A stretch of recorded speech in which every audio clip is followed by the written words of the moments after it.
One person was like, I have contacts in, like I can't open my eyes underwater, which is legit. And they were like, no, you need to open them. And they're like, take those fucking contacts out and open your fucking eyes. This is fucking top model, you dumb bitch. Oh my god. Hi, girlies. Hello, Jenny. Hi, Bria. How's it going? It's good. How are you? I'm doing good. I'm very excited to report that I finally watched Twister last night from 1997. Oh. And I gotta say, have you seen the new Twisters? Have you? No. Why'd you watch the old one? In preparation for the new one. You're gonna watch the new one? I want to, yeah. You're gonna watch it in 4D? Absolutely fucking not. I do not want to be like jostled around. My parents went to go see the Quiet Place prequel in 4D, and my mom said something was grabbing at her ankles. I don't know if that's accurate, but have they you are ever doing way seen a too much. movie in 4D? No. Have you? I don't think so, but I think I've sat in a 4D seat.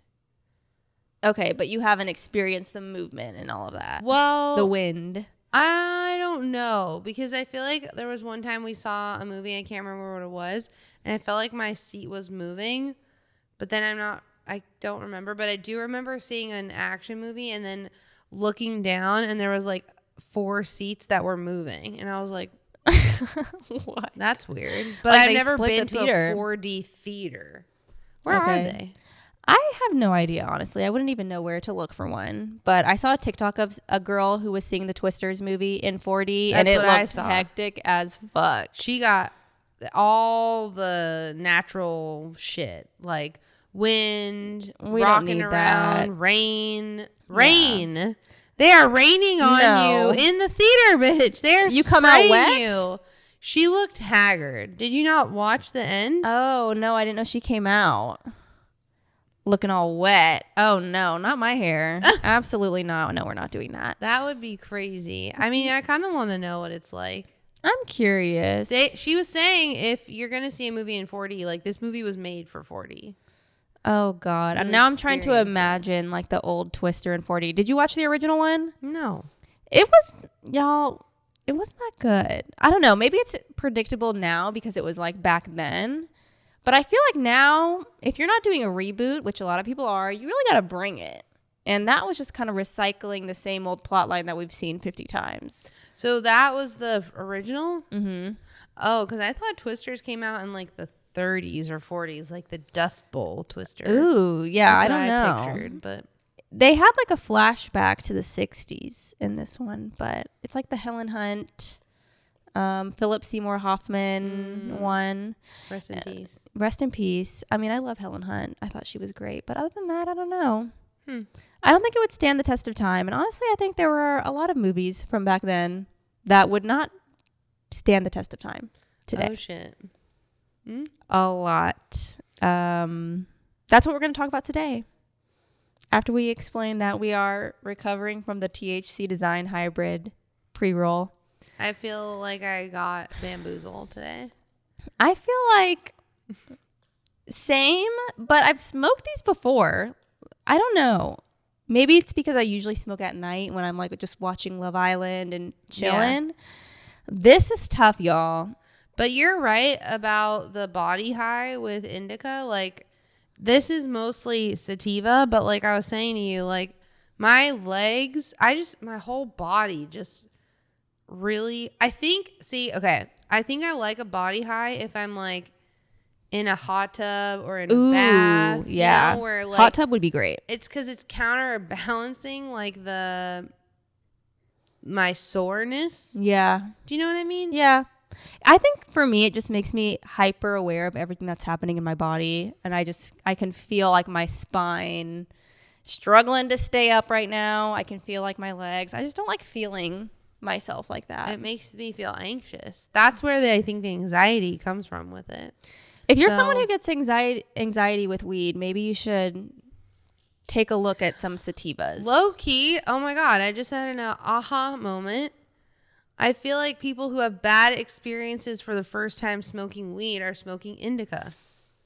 That's possible. That could be very possible. If you're someone who is predisposed to anxiety and health anxiety, especially just being hyper aware of your body, that's what an indica is going to bring out. Like everyone that's like, oh my God, no, I can't smoke weed. No, I can't do weed. I get so much anxiety. They've never tried sativa. And maybe people that's online it. are arguing like there's not a difference anymore, which could be true. But like, I don't know. I just feel really different when I have sativa. I agree. Like, speaking off of personal experience, even when I don't know that it's an indica, I can tell.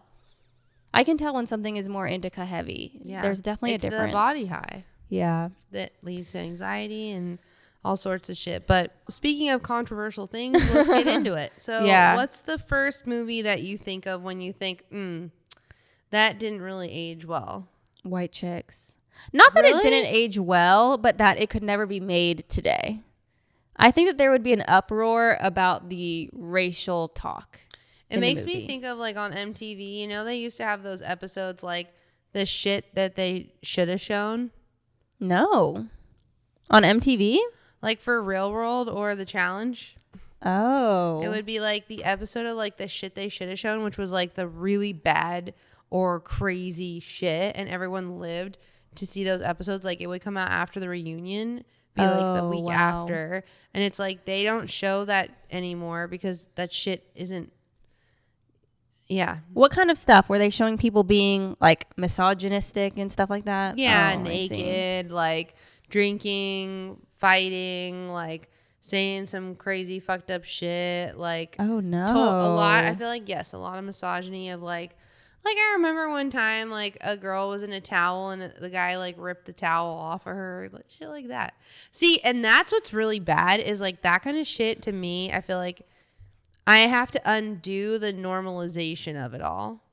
Like, oh, yeah, that's just, like, what guys do. And, like, oh, well. But no, like, that's, like, assault. And then there's the flip side of, like, people are like, wow, you're such a snowflake. Like, you know, and it's like, no. It used to be so cool to rip a woman's clothes off on national TV. Why can't I do that anymore? Not okay. Whatever, bitch. At least White Chicks to me is, I don't know if that movie would get made today, but I feel like it's like satire on white culture. Yeah, of course. I think that like the backlash would come from people who don't get that and kind of like look at it at face value, because a lot of times people do that with movies, like, oh, Terry Crews made a joke saying get this jigaboo away from me, like he said jigaboo, do you know the history of that word? Like, this is not a joke. Like, people they don't take it in deeply as like a work of satire. They're just like, I don't like the way you told that joke. Yeah, but I also feel like maybe that's the problem with right now is like, because we're in that canceled culture heightened era, it's like maybe you can understand the satire and what that means, and like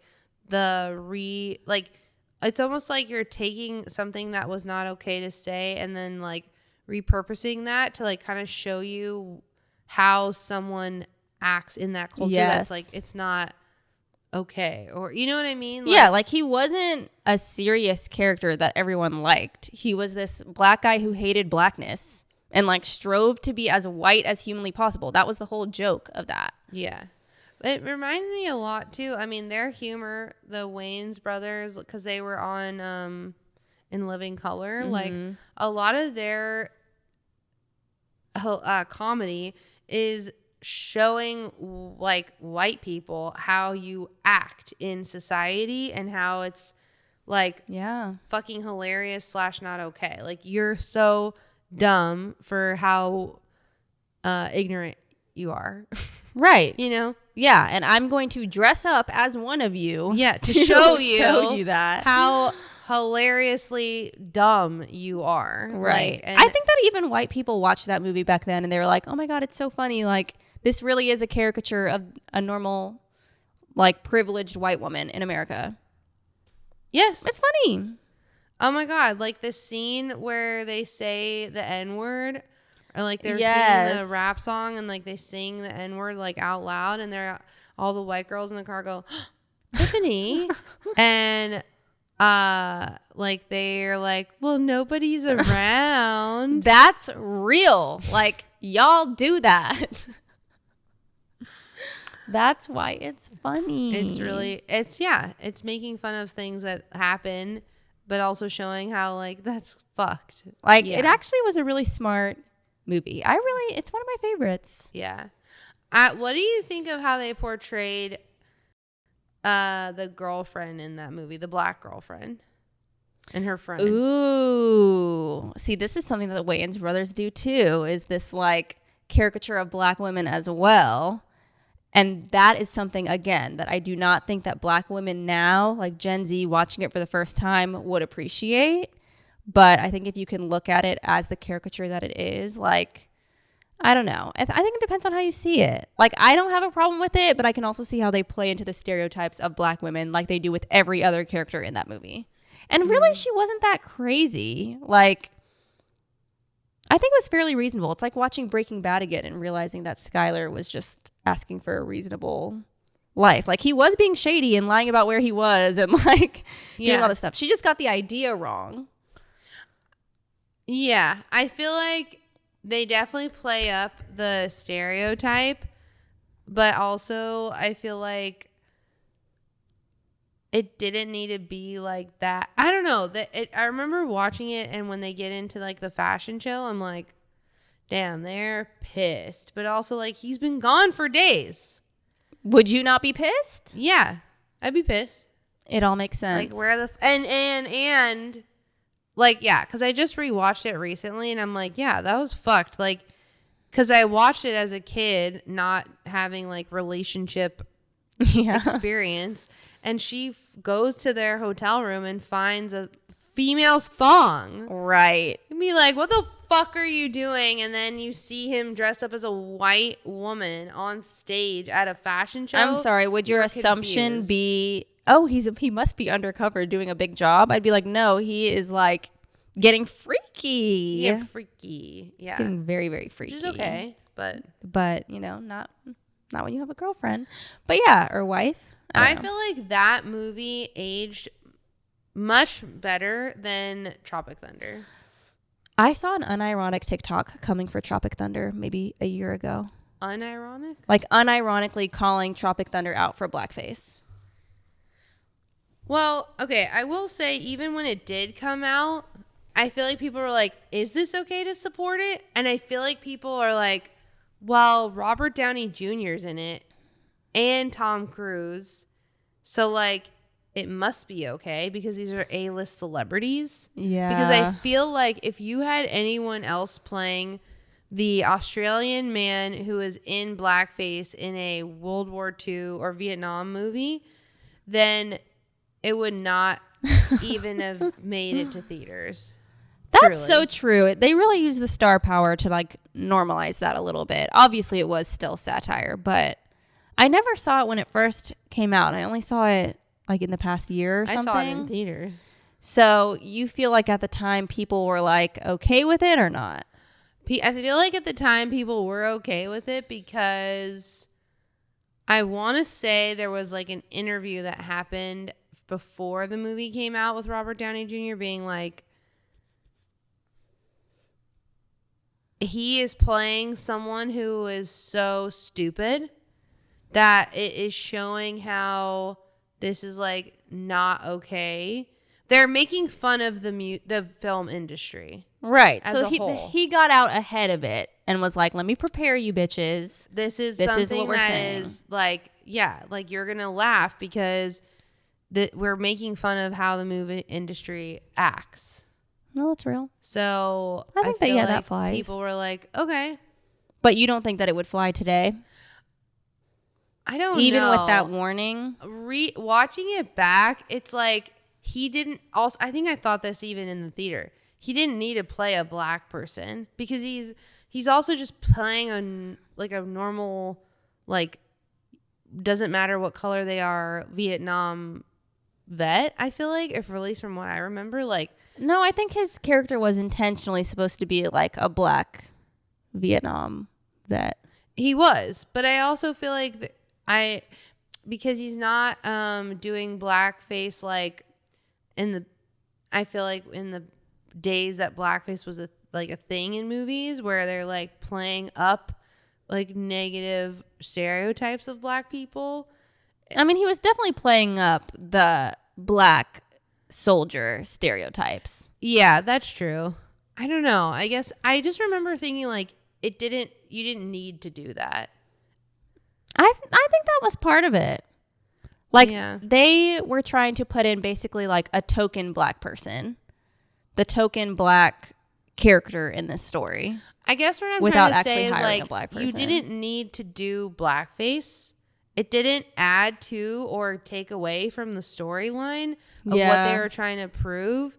And you could have put a black character in it, like someone who's actually black. Yeah, of course. But like movies don't do that. Right. So I like think, that's the commentary I think aspect. so I think today, if you had made that movie, that would be the commentary. Like, this is really dumb. Yeah. And I remember thinking that, like, there are so many black comedians that could have played like a fucked up black character or something, or like. Can you imagine if they put like Dave Chappelle in there? Iconic. I just watched Oh my Undercover God, Brother. it'd be so funny if they put Dave Chappelle in there as his black character who thinks they're white. The blind guy from God. Dave Chappelle show. Like, that would have been funnier. That actually would have been funnier, honestly. That he's a blind Vietnam War vet. Like, who's acting white. yeah, or thinks that they're white and racist. Like, racist my towards God. black people. I don't know. I'd have to rewatch it. I remember rewatching it and then I didn't get all the way through it because I fell asleep. But basically the premise is like they are filming a movie and they're making fun of movie culture, and then they are filming a movie in Vietnam, and then they are literally like being attacked by Vietnamese. Yeah, and they don't know if it's part Real, of the movie yeah. or real. Yeah. Yeah. Funny concept, for sure. Yeah. But I think I don't know. I think it could have. I think if you made it like that today, or like a little bit different, I think it would probably age better and still be as funny. Yeah. You know? Yeah, definitely. I don't know. Something though that you could not redo, there's no way, shape, or form that you could reformulate this today, is fucking America's Next Top Model. Well, Drag Race is that. I don't think that Drag Race, I know I don't keep up with it, but do you think that it's as problematic with the challenges and things as America's Next Top Model was? Oh, no. But I mean, like, the format of it is mimicking Top Model to a T. Yeah, it's like a competition show. But I'm saying, like, the stuff ultimately, RuPaul makes all the decisions. Tyra made all the decisions, right? Or no, he changed that. They must have voted. But I feel like Tyra, that was the thing about it, is that, like, she wanted to pick. Ultimately, it'd be her decision. But then. Yeah, and she's also, like, putting together the challenges based on her experience as a model and what she's had to do. Yeah. So, no, you could not replicate Top Model in the sense of having reassigning races to different people. That is crazy. That challenge will live down in history forever. Like, okay, Sarah, you're going to be a Chinese person. It's like, who the fuck signed off on that? Even then, low-key, like, how did that get approved not only by producers, not only by the showrunner, but by the network? The network was a different time. Yeah, go for it. It was a different time. On the CW, I think. Yeah, but back then it was the WB, wasn't it? It was the WB, yeah. Oh, my God. But then it turned into the CW, I think, when they were doing it, and then it was, like, not doing well. It stopped doing well, I swear to God, when they added men. Honestly, yeah. That's probably it. But it did have its run, and the Tyra show, too. It's just, like, she would do crazy shit. Yeah, what's the iconic thing that she asked Beyonce, and, like, low-key Beyonce hasn't done, like, a sit-down interview since then? What? I always see that clip pop up from time to time, like, on my For You page. Oh, I don't know about that. Whenever I think of the Tyra show, I always think of like her social experiments where she would bring on, oh, here's this black guy who doesn't like being black and wishes he was white. Okay, let's paint his skin and give him prosthetics and send him out into the world as a white man. She would do shit like that. I forgot about that. Yeah. So in the interview with Beyonce, Tyra asks questions to Beyonce. Like, the theme of each question is like her name like Beyonce. Beyonce That's is fucking so crazy. She's so uncomfortable, but Oh then my I feel God. like she asked her like a really inappropriate question, and Jayonce, when's the last time you fucked Jay-Z? or I think it was something like something like that, like when are you guys having a baby? Oh my God. I So can't. bad. So anyway, That show was diabolical. she just did shit like that. She would just ask She like would. outlandish. Okay, also I think it's hilarious that even in this day and age, this bitch was the Dancing with the Stars host for like 2 seasons during the pandemic. Wasn't And she on America's Got Talent? Is that what you probably. mean? She is a diva in the worst way, though. Really? Yes. I haven't heard anything. She seems like so, from what I've heard, so difficult to work with. Oh, So no, demanding. Tyra. I mean, she would have many outfit changes during Dancing with the Stars. She seems insufferable. Yikes. But yeah, she did some crazy shit. Also on Top Model, like one of the most iconic challenges that I remember is the 7 Deadly Sins. Oh, yes, that was iconic. And like they all got in graves, right? Yeah. And like had to like act out. Oh, that was an iconic challenge. And I feel like she made someone who had an eating disorder be gluttony. No. Yes, because wait, is this the same one where the girl's friend had just died and she was like, today you're going down into the grave? I think so. Diabolical. Unless there was 2 different grave challenges, but no, because the 7 Deadly Sins was like you were in a grave and it was like you died from that sin. Yeah. And I remember the gluttony one was like I don't know if they overproduced her to say this, but like she was like, this is really helping me like overcome my Stop. yeah. Oh I my was like, God, Tyra. This is so crazy. But it's just like, and she would do shit like that. She would purposely know what they were about Absolutely. and give them those assignments like that. Do you remember when she had the girl who literally was legally blind and could not see without her glasses walk down a runway, no contacts, no nothing, off the side of a building? And she was like, just look for the lights. This bitch is about to fall off a building.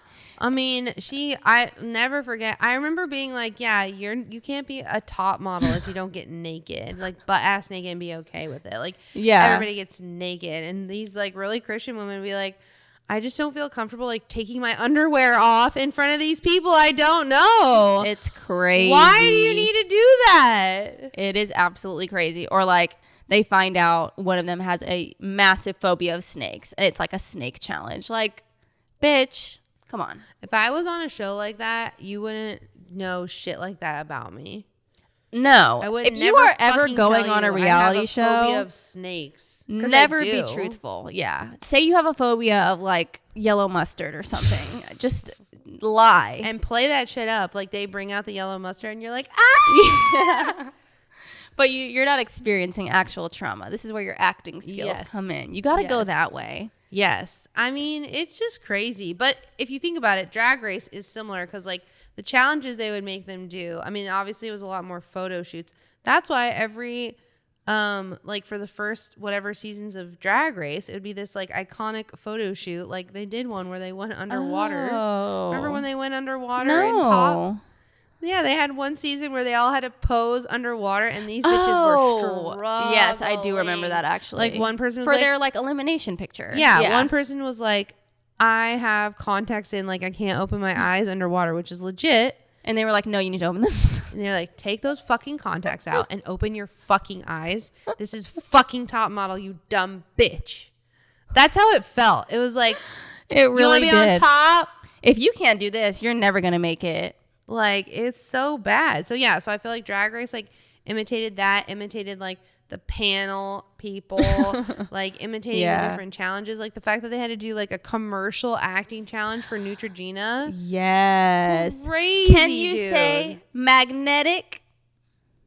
Do you remember that? No. When she was reading off the teleprompter and getting every word wrong, she was saying like, she was supposed to say something was the chartreuse color or something, and she like couldn't pronounce that. She couldn't pronounce magenta. Chartreuse? Chartreuse. She said Magnetic? No, she was trying to say Magnetic was for magenta. Yeah, and then she couldn't say I think I remember that. Was that the one that was like in That was Tiffany. China?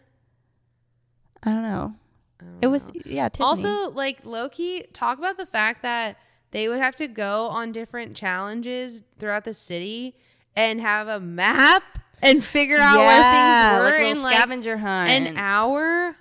Oh, my God. That honestly was so phone. entertaining. Yeah. Like, so crazy. It was crazy. I don't know. Maybe they need to bring that back a little bit.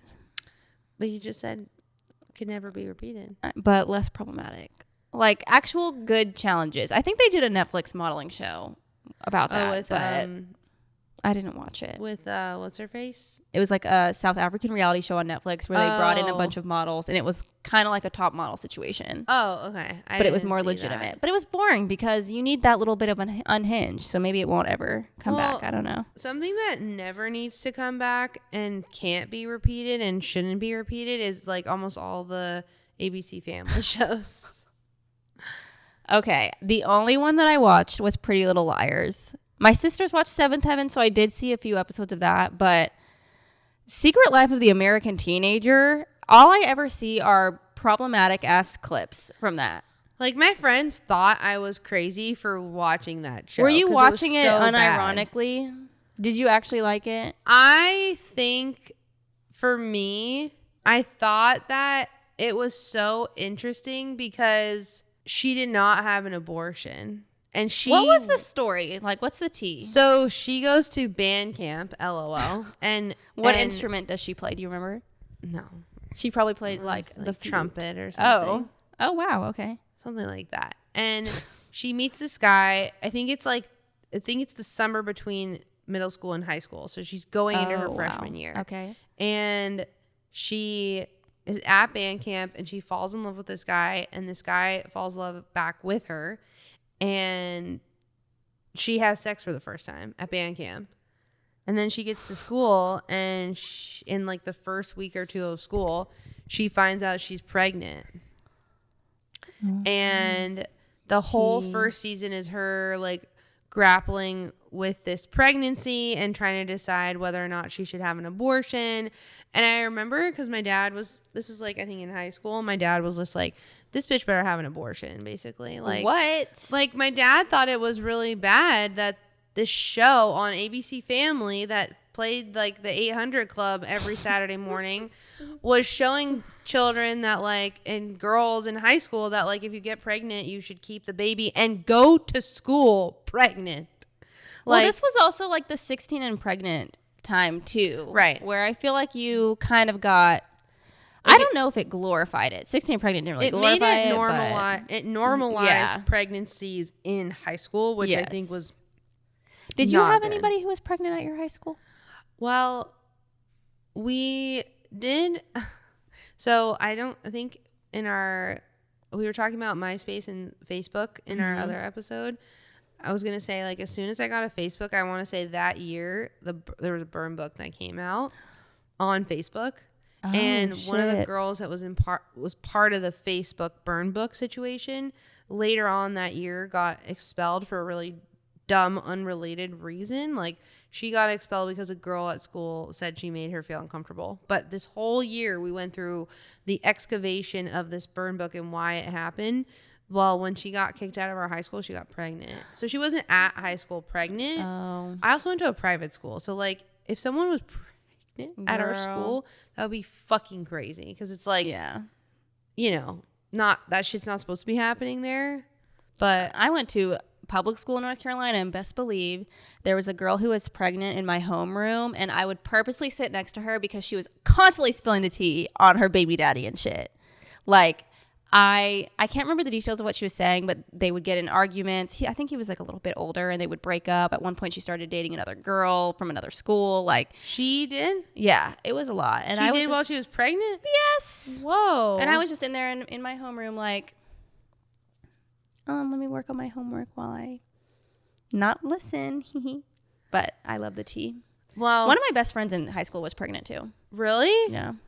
In North Carolina? In North Carolina, yeah. Wow. But when she had her baby, we would literally like go out and do debaucherous shit. Where was the baby? At home with her mom. So what did you think about like the teen pregnancy of it all in high school? Like, I wasn't judgmental about it. Like in high school, I was not thinking about it. No abortion, no nothing. Like I was not watching Secret Life of the American Teenager. I did not know that people really got abortions or that it was a big deal or anything like that.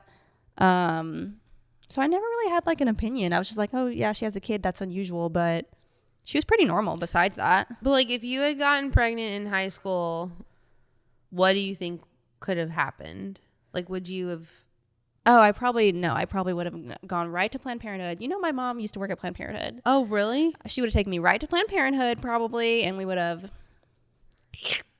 Yeah, same. Yeah. Which is okay. 100% okay. And I was not even sexually active or anything like that. Like I could not have gotten pregnant in high school, but Oh my God. still. I was so my mom put me on birth control before I had sex because she was So did my mom. Really? Yeah, my mom put me on birth control in high school. Yeah, I was like 15 or 16 when I started taking birth control, which was right around.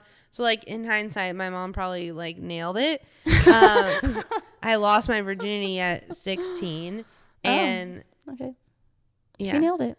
yeah. And I was just on birth control for like 3 years. Just taking it. I was on it really for my acne and my cramps and things like that. Like, there's other reasons to be on it. It definitely helped with that, but I would make my high school boyfriend like pull out, use a condom, and be on birth control. I mean, hello, look at what's on TV at this time. I'm fucking paranoid that I'm gonna get pregnant. I was You're just like, I am not. you gonna are be not Farrah coming Abraham. inside of me at all, and you're doing it in the condom, and then you're dumping that shit in the toilet. Like, I am not dealing with your bullshit. Because I don't know you like that. Like I do, but I don't. No, but that was very educated and smart of you because a lot of the girls in high school were just, what do they say, raw dogging? They were raw dogging. A lot of girls in my high school, like my friends on the basketball team were saying like that group of friends were having sex anally because they were saying they were still a virgin. And I was like, bitch. Ladies. It's a hole. A hole is a hole. It counts. It does If it's count. in the bottom of your body, it counts. How did we get on this? Well, I was going to say, also, like, I remember turning 20 in college and being like, no, we not beat a teen pregnancy. Yeah. Honestly, legit. Like, I was like, woo. Were you really worried? Sweating and bullets. I guess you were really paranoid if you were because making you know them do all why? that. Like, my parents instilled it in me, like, you are not getting pregnant whatsoever, and if you do, you will have an abortion. Like, period, end of story. It's not happening. So don't even play. Don't even fucking play. And they both have had their experiences that they shared with me, and I just were being like, fuck, like that shit's real. And I knew people like on the fringe that were getting pregnant. Like the girl who I went to high school with, she got pregnant. Her child is fucking 15 now. That's crazy. Or 16. Like, oh my God. And you know, crazy. it's if you have a baby as a teen, your kid is more likely to have a baby as a teen as well. It becomes a cycle. Here's the thing. I know myself. And if I had a child at that age, I would never turn my shit around. Like, I know moms who say, like, there was a woman at Dry Bar doing my hair who has 3 children, one 18, 16, or 19, 16, and 3. And she's 42, and she had a corporate job and also working at Dry Bar and, like, just doing the damn thing. I think I would just be really overwhelmed and, like, I would never amount to anything. Well, yeah. Me also, personally. like, imagine being a teenager. Like, I didn't know how to do anything. Like, yeah, I had no life skills or anything. I probably would just have stayed in my parents' house and, like, not really, I don't learned anything. I also feel like I wouldn't have matured at all because I feel like my single life college lifestyle humbled me and helped me learn how to be a more mature person. Yes, agreed. Same. You know, so it's tough. But Secret Life of the American Teenager would lead you to believe that it was, you know, I guess easy. Girl, in the show, she moves in with her baby daddy during high school. Like, this is why the show is so fucking crazy. And then ABC Family. Okay, wait. I didn't even tell you the full tea. So the guy who she gets pregnant with, very good looking. He already has a girlfriend that he is with in school. And it's awkward as hell because I think they were like on a break or they either like weren't together and then they started dating during school and then all hell ensues. Oh, and God. the other girl is also like her and her best guy friend like each other, but now it's weird because she's pregnant and he's like more nerdy. Anyway, it just gets worse and worse. Like the white girl who's the cheerleader, who's perfect, who has like the father, she kills her father. Like The blonde one? Yeah. Oh my God. I ended up working with her on her short film, and I had never seen Secret Life of the American Teenager, but everyone was like, oh my God, that's her name is Megan Park. That's Megan from, like, she was on Secret Life of the American Teenager. She was like the villain. Yes, but see, as like a drama show insinues, like a lot of people's storylines become positive. Like she was like the perfect girl who everyone was annoyed by. The villain in the beginning was the girlfriend of the guy who gets the main character pregnant. Shailene Woodley is like the main character, and then the girlfriend is Selena Gomez's like on and off best friend that gave her kidney. No. Yeah. Whoa. Yeah. Okay. That It's was all like her connected. first thing. So, Wow. But then her storyline turns around. I want to say she also gets pregnant in the show, and then I That's what I'm can't. saying. It's just too unrealistic. much. Like, I mean, they way got to too- keep coming up with plot lines. So someone's got to be pregnant. I guess. And then like Molly Ringwald's in it, of all things. It's just a lot. I mean, that show was just like really hilariously crazy, but I feel like people took like Seventh Heaven like seriously. Oh, looking back at Seventh Heaven now, it is bullshit propaganda, hilarious propaganda. Like I remember they had an aunt come in who was visiting who was like an alcoholic, and that was how the kids learned that, like, oh my gosh, the aunt is going into the wine cabinet, or like the kid gets caught with a cigarette and it's like the worst thing ever. Like, shut the hell up. My dad, like, I don't think I ever. Okay, so this might be controversial, but my dad very much instilled for me from a young age that like any Christianity show or thing, just like stay away from. Like, I remember thinking about watching VeggieTales, and he was like, fuck no. I loved VeggieTales. It's just biblical stories. He saw it as brainwashing. Daniel in the Lion's Den. He saw it as brainwashing. So I think when Seventh Heaven came around, he was like, That's the ultimate brainwash. he was like, you decide. And I was like, no, I'm good. Like, I can already see the writing on the wall here. Yeah, it was crazy. Like, the dad was a pastor, and so they had these kids. It was a bunch of kids, like 4 or 5. 7. Right. Girl. I'm putting it together. Yeah, okay, so not only are they having fucking crazy, 7 children. a crazy ass amount of kids. And a dog. Right, a golden retriever, if I remember correctly, which is like quintessential fucking perfect American dog. But they were held to these impossible standards, and it was just like hilarious. The drama was so not drama whatsoever. Incredible. Yeah, you smoked pot. Can I tell you something? I've smoked pot. And he was like, oh, the betrayal. Yeah. It was crazy. ABC Family needed to be stopped, and I'm glad that it did. It changed. Kudos to the Freeform team. Yeah, who worked with that Freeform. full screen, who flipped that shit around. Like, I remember when we signed on Freeform as a client, that was like the year that they were fully rebranded from ABC Family to Freeform. Oh, shit. Thank fucking God they did, because We got the Fosters. I remember that was like a big show that was controversial. That Freeform? Well, no, that was a That was show Freeform, that, wasn't it? I think it was ABC Family, and then it became Freeform. Like, Pretty Little Liars was Oh. ABC Family, and then it was Freeform. See, those two went places. But they canceled a lot of shows like Secret Life of the American Teenager when they flipped, because it doesn't meet at all the progressiveness of Freeform. Yeah, Pretty Little Liars was progressive. They Yes. had a student fucking her It was teacher, also their but number one show, so they had to figure out how to move that. did you ever over. watch that? That was another Pretty one Little that Liars? No, but I did go to like a thing at my old middle school where the creator of the show was there because her children go to my old middle school, and she was talking about how like the reason why that show blew up is because of Twitter, because she opened up a Twitter like the day the show aired and was live. She came up with live tweeting. No. The concept of live tweeting a show is from Pretty Little Liars, which is crazy. Like, again, I love the like history of social media marketing. Yes. Because it's so fascinating. Like, she opened up a Twitter account. She starts live tweeting the show and it goes viral on Twitter. And people are like, what is this crazy show that you're talking about? Now that you bring that up, I remember Twitter.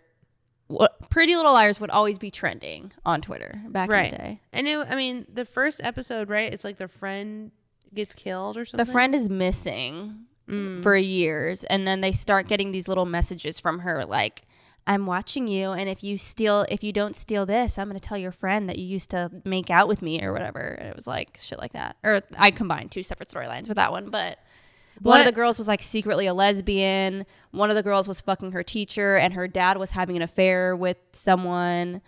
The other girl was secretly poor and would like steal and pretend that she had money. The other girl hooked up with her sister's boyfriend.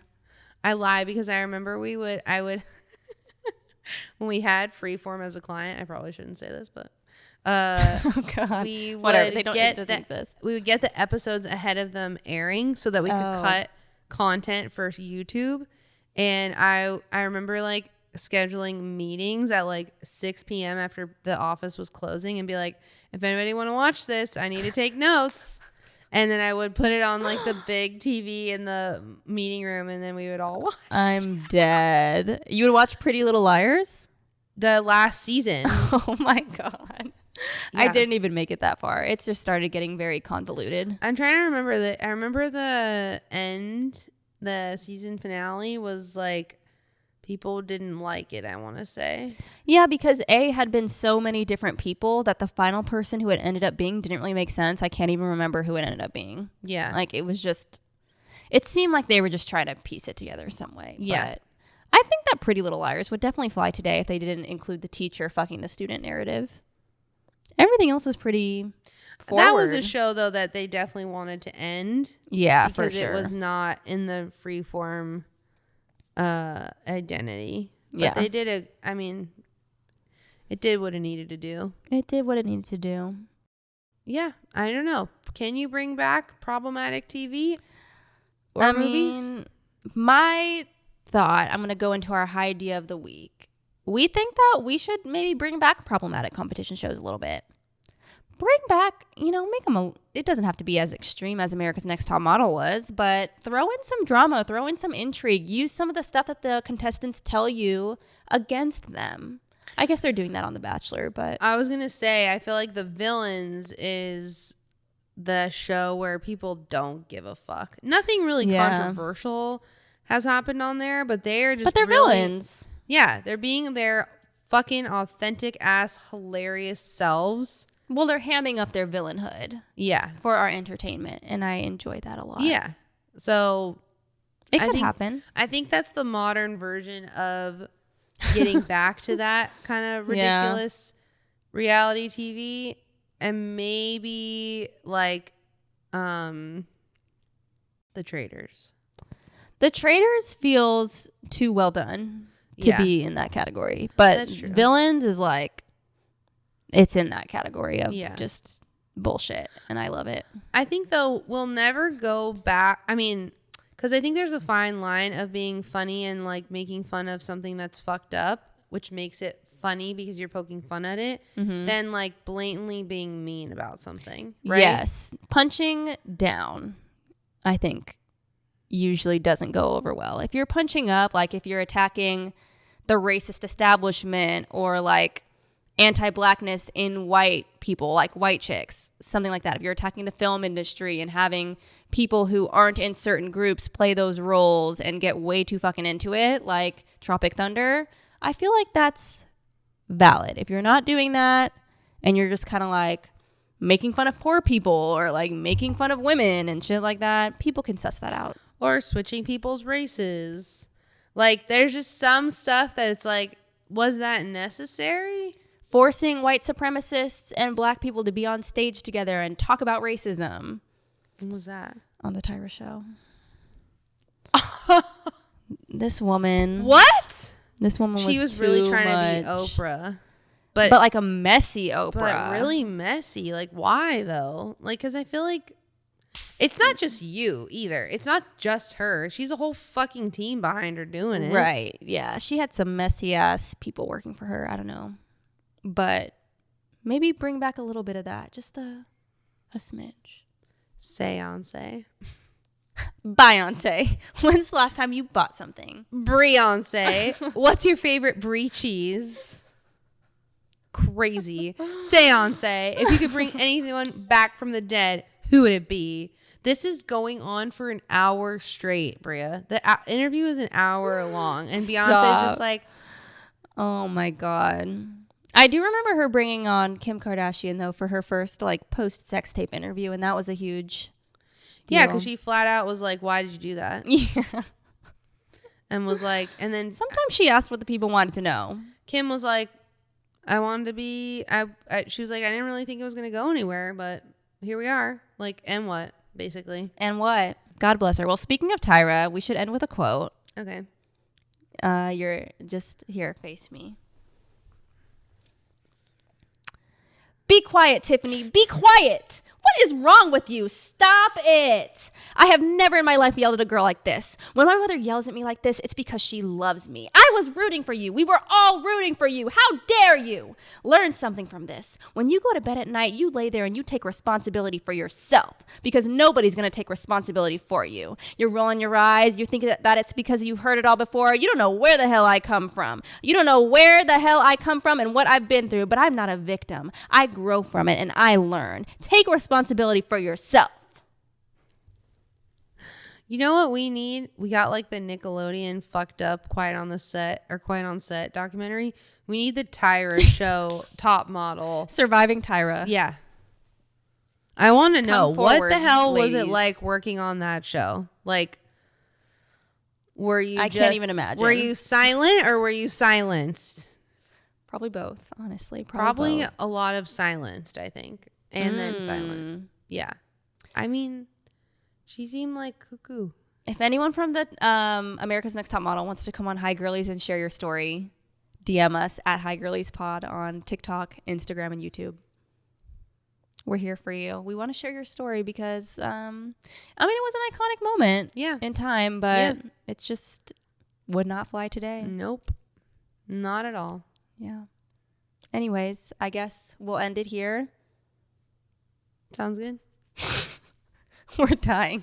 On that note, bye girlies.